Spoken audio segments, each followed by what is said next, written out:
حضور علیہ الصلوۃ والسلام نے فرمایا جلساء اللہ یوم القیامہ، یہ تو تمہارے جلیس ہیں نا جن کی مجلس میں بیٹھو.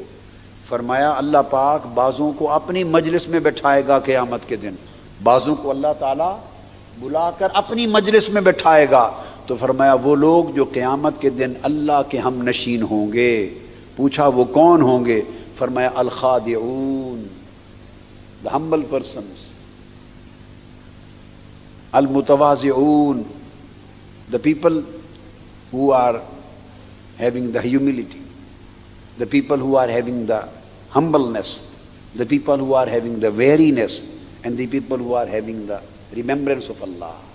الخادعون جن کے اندر خشوع و خضوع ہے، المتواضعون جن کے اندر تواضع ہیوملٹی ہے، خادعون جن کے اندر ہمبلنس ہے، الخائفون جن کے اندر پائٹی، تقوی، اللہ کا خوف، ویرنگنس ہے، الذاکرون اللہ کثیرا، اور جو کثرت کے ساتھ اللہ کی یاد میں لگے رہتے ہیں. ان لوگوں کو اللہ تعالیٰ قیامت کا دن بلا کر اپنی مجلس میں بٹھائے گا.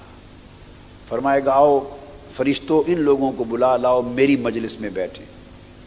غنیت الطالبین سے سیدنا غوث اعظم رضی اللہ تعالی عنہ کا سبق آپ کو سنا دیتے ہیں. سیدنا غوث اعظم رضی اللہ تعالی عنہ نے حضرت ابراہیم بن ادہم کا قول اور ان کا ارشاد نقل فرمایا. ابراہیم بن ادہم بخارا کی سلطنت کے بادشاہ تھے. تخت چھوڑ دیا اور اپنے شیخ حضرت فضیل بن ایاز کی خدمت میں مکہ معظمہ چلے گئے تھے. کہاں؟ مکہ معظمہ چلے گئے.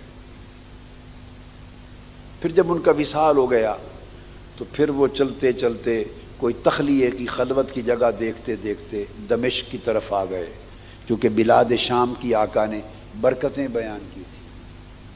تو سمندر کے کنارے ایک جگہ تھا جبلہ، وہاں انہوں نے ٹھکانہ بنا لیا. جگی سوئی لے کر گدڑی سیتے تھے.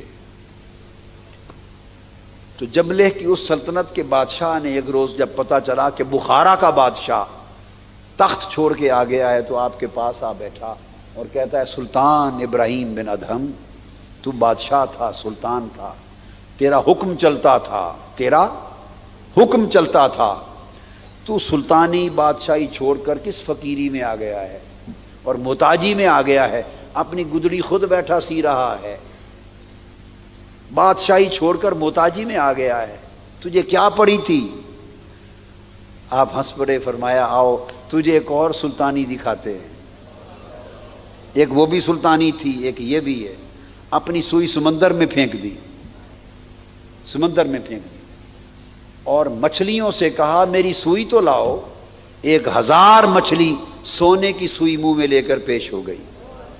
فرمایا جب میں بخارا کا بادشاہ تھا تو ایسا حکم بھی چلتا تھا.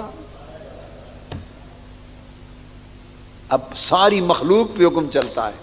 تو اس سلطنت کے بادشاہ نے جو نصیحت کرنے آیا تھا کہنے لگا پھر ایسی سلطانی چھوڑ کر مجھے بھی دوسری سلطانی دلا دو.